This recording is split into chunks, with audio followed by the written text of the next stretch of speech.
नमस्कार, मी निकिता. सेलिब्रिटी प्रमोटर्समध्ये आपल्या सगळ्यांचं खूप खूप स्वागत आहे. स्टार प्रवाह आपल्या सगळ्यांच्या भेटीला एक नवी कोरी मालिका घेऊन येत आहे, घरोघरी मातेच्या चुली. आणि या मालिकेतील सारंग आपल्यासोबत आहे. सगळ्यात पहिला तर खूप खूप स्वागत आहे. कसा आहेस तू? खूप खूप धन्यवाद. मी उदय कसा आहे की सारंग कसं आहे? कारण मला पुढचा प्रश्न जोडूनच आहे. ओके. सारंग अतिशय साधा आहे, मनाने अतिशय निर्मळ आहे. कुटुंबातला सगळ्यात धाकटा आहे, त्यामुळे थोडासा मस्तीखोर आहे, थोडासा वेंधळा आहे. पण आपल्या भावांवर, विशेषतः ऋषिकेश दादावर, आपल्या आईवडिलांवर आणि पुतणीवर, ओवीवर मनापासून प्रेम करणार आहे. त्याचं सगळं लक्ष त्याच्यातच असतं की दादाने काय सांगितले ते करूया, दादाला कसं बरं वाटेल ते बघूया. ओवीची आणि त्याची विशेष गट्टी जमते. बाबांचा थोडासा धाक वाटतो त्याला, आणि आईचा पदर लपायला असतोच. त्यामुळे सगळ्यांशी मिसळून वागणारा, कुटुंबाचं हित लक्षात घेणारा, अतिशय साधा सोप्पा असा सारंग आहे. निर्मळ मनाचा सारंग आहे, पण त्याचा खोडकरपणा, चंचलपणा आम्ही थोडासा पाहिला. पण आता आम्हाला कळलं की तो शेंडेफळ आहे, त्यामुळे हे साहजिकच आहे. घरातील जे शेंडेफळ असतं त्याला खूप प्रेम मिळत असतं आणि त्याला मस्ती करण्याची मुभा असते. सो तसं काही आहे का? तसंच आहे, अगदी तसंच आहे. कसं आहे की लहान असल्यामुळे पटकन ओरडता येतं, लहान असल्यामुळे थोडं माफही करता येतं. आणि ऋषिकेश दादावर आता घरची जबाबदारी आहे. घरचा बिझनेस वडिलांसोबत सांभाळतो आहे. सौमित्र दादा वकील झाला आहे, त्यामुळे त्याच्या पेशालाही मस्ती करणं शोभत नाही. त्यामुळे सारंग आहे, तो घरचं सगळं बागायत वगैरे सांभाळतो, शेती करतो, त्यामुळे त्याला थोडीशी मुभा आहे.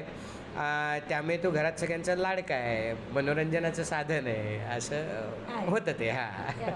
पहिल्या दादाच्या लग्नाला 10 वर्ष झाली आहे, दुसरा दादा बोहल्यावर चढण्याच्या तयारीत आहे. सारंगचं असं काही आहे का की होईल भविष्यात, असं काही आम्हाला गुपित आहे? काही गुपित काही नाही. सारंग म्हणजे त्याचं घर, त्याची भावंड, त्याची माणसं, त्याचं सगळं लक्ष याच्यात आहे.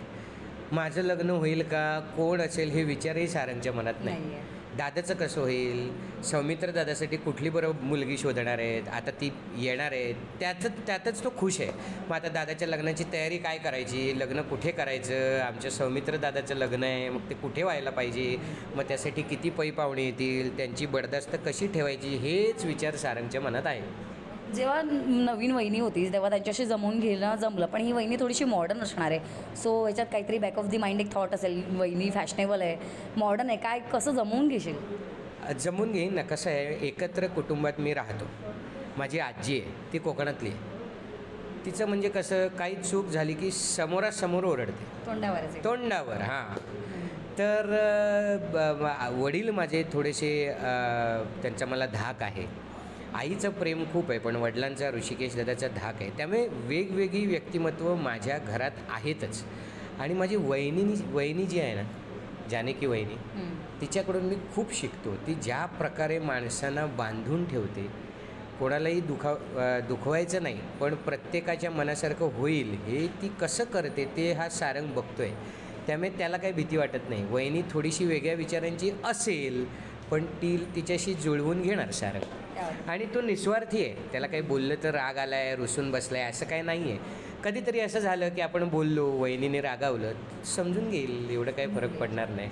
सारंग आणि उदय किती साम्य आहे, म्हणजे खऱ्या आयुष्यातलं उदय आणि स्क्रीनवरचं सारंग, काय साम्य आहे दोघांमध्ये? भरपूर साम्य आहे.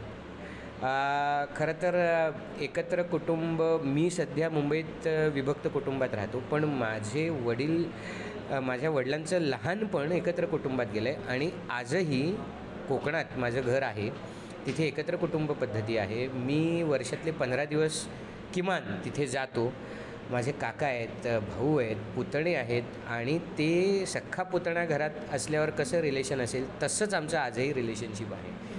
त्यामुळे एकत्र कुटुंब हे माझ्या मर्मबंधातली ठेव आहे आजही. आणि मला असं ठामपणे वाटतं, एकत्र कुटुंबात तुम्हाला थोडंसं सॅक्रिफाईस करावं लागतं, काही अडचणी येतात, पण त्यापेक्षा 10 पट फायदे, युनिटी वगैरे, प्रेम, आधार कठीण प्रसंगात तुम्हाला मिळतो.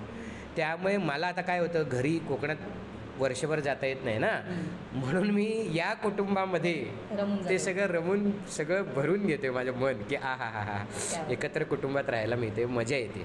पुढचा प्रश्न थोडासा वेगळा आहे, म्हणजे एक ॲक्टर म्हणून किती स्ट्रगल आहे, कारण बरेच वर्ष आपण काम करतो, कुटुंबापासून वेगळं राहतो, स्वतःला आपल्याला सतत सिद्ध करावं लागतं. सो एक तो वेगळा स्ट्रगल असतो. सो तुझा तो कसा होता?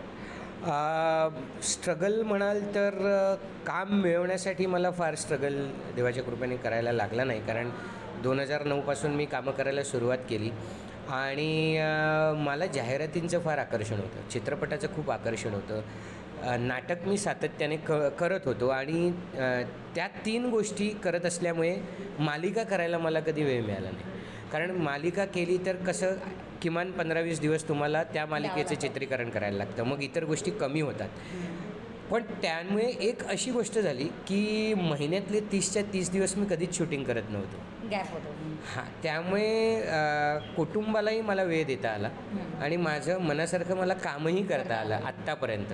त्यामुळे तशी रस्सीखेच झालं नाही आणि कोविड आपण एक संकट मानतो, पण कोविडने आपल्याला एक फार मोठी गोष्ट दिली. कोविडने आपल्याला 1 वर्ष घरी बसवलं. त्यातले इतर दुष्परिणाम फार भयानक आहेत, मी असं म्हणत नाही की कोविड पण शिकवण दिली आपण. त्याने आपल्याला आपल्या कुटुंबाकडे परत आणलं. नात्याचं महत्त्व काय आहे, संपर्कात राहण्याचं महत्त्व काय आहे, संकट आलं, दुःख आलं तर शेअर करण्यासारखं, कोणाकडे मदत मागण्यासारखं, धावून जाण्यासारखं माणूस, मित्र, नातेवाईक आपल्या आयुष्यात का असायला पाहिजे त्याचं महत्त्व कळवलं. सुदैवाने माझी दोन्ही मुलं लहान होती कोविडच्या काळामध्ये, त्यामुळे मला भरपूर वेळ मिळाला. आमचं नातं आमचं अधिक घट्ट झालं आणि आता मी हे करतो आहे, आता माझा जास्त वेळ सेटवर जातो आहे, त्यामुळे तेही समजून घेतात की बाबांना आता स्क्रीनवर दिसते, मजा येते. आणि कसं आहे, घरी मुलं लहान असल्यामुळे बाहेर जाऊन नाटक बघणं, चित्रपट बघणं, वेबसिरीज बघणं त्यांचं होत नाही. मग त्यांना बाबा कुठे दिसतात, आता सिरियलमध्ये दिसणार म्हटल्यावर ते खुश आहेत की अरे बाबा रोज दिसणार. त्यामुळे अजून तरी मला फार स्ट्रगल करावं लागलं नाही. व्यक्तिगत स्तरावर, करिअरच्या दृष्टीने देवाच्या कृपेने सगळं छान मिळालं आणि आता मी नशीबवान आहे. माझ्याकडे मालिका मला जी आली आत्ता, ती स्टार प्रवाहसारख्या महाराष्ट्रातल्या नंबर 1 चॅनलची आहे. टाईम स्लॉटही खूप छान आहे. निर्मिती संस्था म्हणजे आमचं प्रोडक्शन हाऊस सोहम प्रोडक्शन हे प्रतिष्ठित असं प्रोडक्शन हाऊस आहे. सुचित्रा बांदेकर असतील, आदेश बांदेकर असतील, दोघे आधी कलाकार मग निर्माते आहेत. त्यामुळे कलाकारांना काय लागतं, त्यांना कशी वागणूक द्यावी, त्यांना जाण आहे. त्यामुळे मी नशीबवान आहे, सगळे सहकलाकार छान आहेत. मला त्यामुळे स्ट्रगलचा फार ताण पडला नाही. I am enjoying my journey. मला हे करायला आवडतं, त्यामुळे मला ताण कधीच वाटला नाही. थोडीशी धावपळ होते, ती कुठल्याही क्षेत्रात होते, तुम्हाला पण होतेच, म्हणजे त्यात काहीच अडचण नाही. सो जाता प्रेक्षकांना काय सांगाल एकंदरीत? मी एवढंच सांगेन की तुमच्याच घरातली गोष्ट घेऊन आम्ही तुमच्यासमोर येतो आहोत. घरोघरी मातीच्या चुली आपण नेहमी म्हणतो, पण घरोघरी मातीच्या चुल्या आहेत. कधीतरी आनंद एकत्र साजरा करायला मिळतो, कधीतरी दुखतं, खुपतं, राग येतो, संकट येतं, पण एकमेकांशी कसं हात घट्ट धरून राहायचं, एकमेकांना कशी साथ द्यायची व आपल्या कुटुंबातला आपलेपणा कसा टिकून ठेवायचा, हे रणदिवे कुटुंब हे कसं करतं हे तुम्हाला या मालिकेद्वारे दिसणार आहे. त्यामुळे आमची मालिका रोज नक्की पहा. तुम्हाला जे जे आवडेल ते आमच्यापर्यंत पोचवा. जे आवडणार नाही त्याचीसुद्धा आम्हाला जाणीव करून द्या. रोज भेटूया. खूप खूप धन्यवाद आणि पुढील वाटचालीसाठी खूप खूप शुभेच्छा. Thank you so much.